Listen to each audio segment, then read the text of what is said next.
Réaliser le rêve de jeunes filles grâce à la course à pied, c'est l'objectif de la fondation Girls Gotta Run.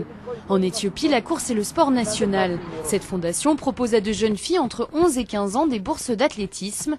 Grâce à cette aide, les filles peuvent poursuivre leur scolarité à l'école Abba Pascal de Sodo dans le sud du pays. L'Éthiopie affiche un taux de mariage précoce parmi les plus élevés au monde. Du coup, de très nombreuses jeunes filles quittent prématurément l'école et seulement un tiers d'entre elles restent au lycée. Lorsque vous investissez dans une fille, vous investissez dans toute sa famille, surtout quand elle se développe dans un rôle plus décisionnel, comme une mère ou comme un adulte. En outre, les filles sont touchées par un grand nombre de problématiques sociales qui sont présentes ici, en Éthiopie. Elles ont un accès limité à l'éducation et elles sont plus exposées à une grossesse précoce. Meron Jemen a 13 ans. Elle fait partie des filles qui ont pu bénéficier d'une bourse. Sa mère est veuve, elle a du mal à joindre les deux bouts. Elle survit grâce à la vente de tasses à café et à thé. Cette bourse lui a permis de maintenir ses deux filles à l'école. Une fois que Meron a obtenu la bourse, elle a été encouragée à étudier avec ses amis. Elle avait l'habitude de venir à la maison à 15 heures après l'école, mais maintenant elle reste avec ses amis à l'école et étudie en allant à la bibliothèque. Elle court pendant les jours d'entraînement. De manière générale, sa vie a radicalement changé. Au total, 15 filles peuvent accéder à cette bourse. Cela leur permet de pratiquer le sport national et en même temps étudier dans un lieu sûr. Elles reçoivent des chaussures de course, elles sont bien nourries et elles peuvent participer à des cours d'éducation civique. Elles disposent d'un environnement sécurisé où elles apprennent à avoir confiance en elles. Il y a beaucoup de changements depuis que j'ai commencé mes cours ici. En tant que fille, je suis exposée à de nombreux dangers, mais maintenant j'ai appris à les surmonter. Nous faisons aussi du sport 3 fois par semaine et je suis devenue plus forte.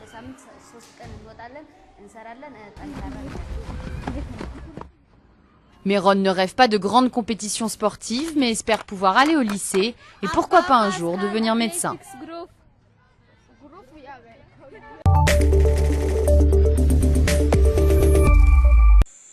Un harnais, une modeste plateforme et à la force des bras, Max Uderbourg se hisse dans la canopée.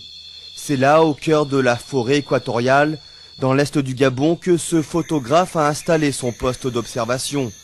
Du sommet de son arbre, il suit en toute discrétion les familles de primates menacées par l'exploitation forestière.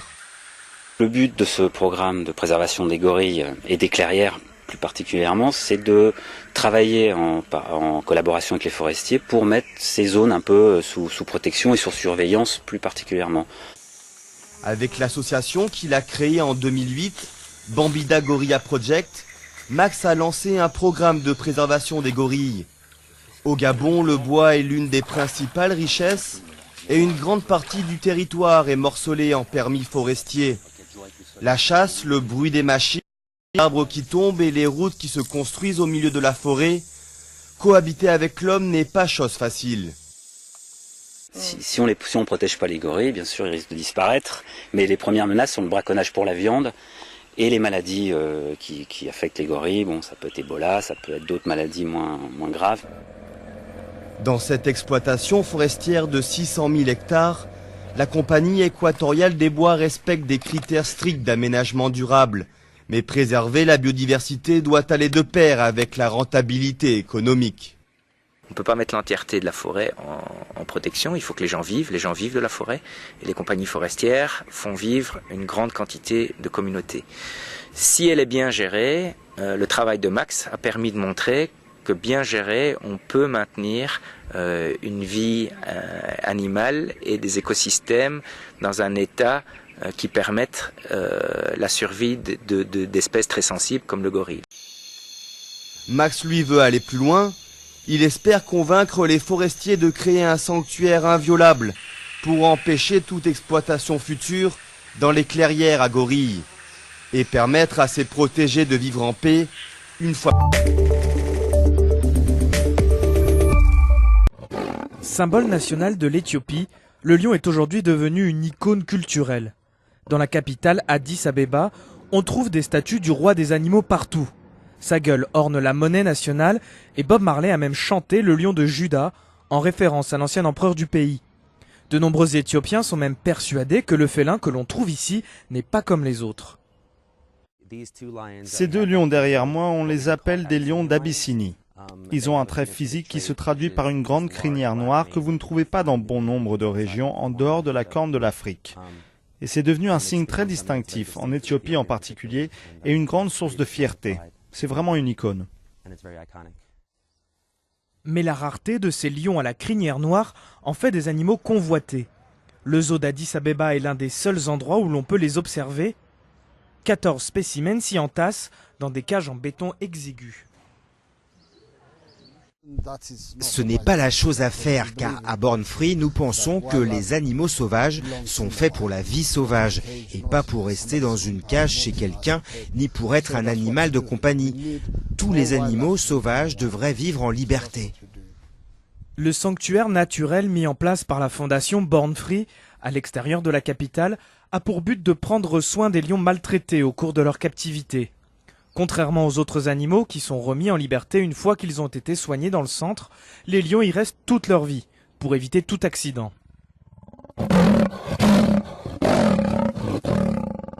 Une estimation récente dénombre environ 1050 lions en Éthiopie. Un nombre en déclin à cause de la disparition de leur habitat naturel et d'une politique négligente à leur égard. La loi éthiopienne prévoit un abattage sélectif des animaux en cas de problème, mais avec une population en forte croissance, les conflits se multiplient.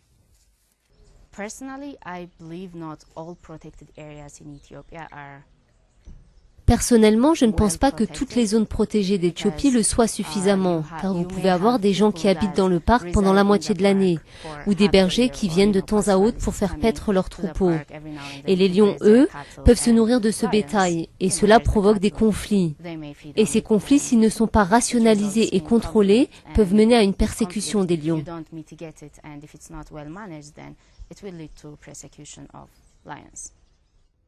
Il ne reste qu'environ 32 000 lions en Afrique, contre 100 000 il y a 50 ans. L'animal fait partie de la liste rouge des espèces menacées, ce qui signifie qu'il existe un fort risque pour que l'animal disparaisse à l'état sauvage.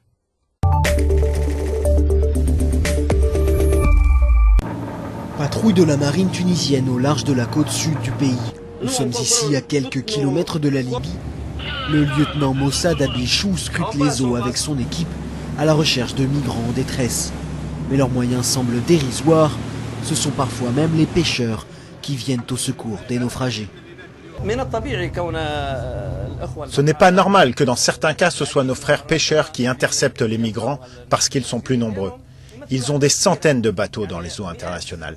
Mais cela ne nous empêche pas d'être sur place avec les autres services sécuritaires et nous intervenons en cas de nécessité. Rien qu'au mois d'avril, 366 migrants africains ont été secourus sur la côte tunisienne. Ici, dans le centre-ville de Zarzis, ils sont aidés par le Croissant Rouge tunisien. Malgré la bonne volonté des bénévoles, les moyens financiers pour les aider ne sont plus suffisants. Selon l'ONG, une nouvelle embarcation de migrants arriverait tous les 2 jours. Nous ne pouvons pas supporter plus que nos capacités, parce que le nombre de nos volontaires est limité. Nos moyens sont limités. D'après ce que je constate, les moyens de l'État sont aussi limités. Il nous faut le soutien de toutes les organisations humanitaires. Il faut plus de soutien et essayer de trouver au moins un endroit d'hébergement. Le mettre en place pour apaiser la douleur de ces personnes jusqu'à ce qu'elles sachent ce qui va leur arriver. Ali Koné arrive de Côte d'Ivoire après être passé par le Mali, l'Algérie et la Libye. Cela fait 9 mois qu'il est parti, mais dans un zodiaque de 7 mètres de long, rempli par 96 autres migrants, la traversée ne s'est pas déroulée comme il l'espérait. On a un sérieusement problème sur la mer, sur côte tunisienne.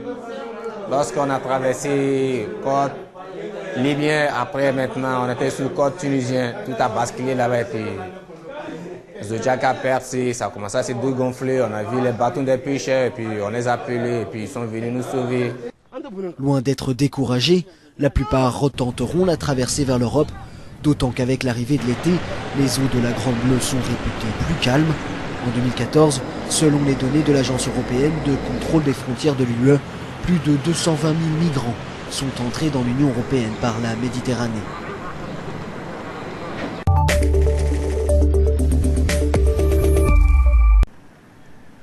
Le Le château de Volvicomte et ses jardins dessinés par Lenôtre, le paysagiste de Louis XIV. Un joyau du jardin à la française, mais un joyau menacé. Sur l'ensemble des broderies de buis de Volvicomte, on estime à entre 20 et 25% de nos buis qui ont été touchés par la maladie. Et donc qui sont morts. La maladie sévit ici depuis 6 ans et porte un nom, Volutella buxi, ou maladie du dépérissement du buis. On voit qu'on a des grandes étendues où les buis ne repartent plus du tout. Malgré le fait de les avoir taillés, malgré le fait d'avoir essayé à peu près tout ce qui était conseillé. Au chevet du malade, Patrick Borgeot, le chef jardinier du château. Un des symptômes de la maladie, c'est qu'on va avoir un développement de feuilles orangées, saumon, rose, orangé, alors que le buis est censé être vert, voire vert foncé. Donc c'est ce qui doit attirer l'attention. Dans les jardins du Luxembourg à Paris, c'est un autre fléau qui ravage le buis. Une chenille, surnommée la pyrale, originaire d'Asie, le dévore à grande vitesse. Et le problème dépasse largement les frontières françaises. Caroline Goutleben coordonne depuis 2 ans Save Buxus, un programme national pour tenter de sauver le buis. Pour le moment, aucune solution miracle n'a encore été trouvée. Ce qu'on peut imaginer aujourd'hui, c'est protéger, sauvegarder le patrimoine à base de buis en faisant des applications de différentes solutions répétées pour pouvoir endiguer le problème. Par contre, ce qui n'est pas imaginable, c'est d'éradiquer sur tout le territoire national la pyrale du buis, qui est déjà fortement présente, et les maladies du dépérissement aussi. Dans les jardins de Volvicomte, Patrick Borgeot continue à espérer, même s'il sait que la nature a toujours le dernier mot. Dans les années 80, on a eu les maladies qui ont décimé la graphiose, qui a décimé les ormes. Il y a quasiment plus d'ormes. Il y a une maladie qui est en train d'attaquer les frênes. Donc là, c'est les buis. On a régulièrement, comme ça, comme si un peu la nature faisait un peu le tri pour virer complètement une espèce. D'autres variétés de plantes sont actuellement testées dans les jardins de Volvicomte, mais aucune n'arrive à la hauteur du buis. Difficile en effet de trouver une plante aussi facile à entretenir et à sculpter. Pour les jardiniers, le buis est depuis des siècles l'arbuste idéal.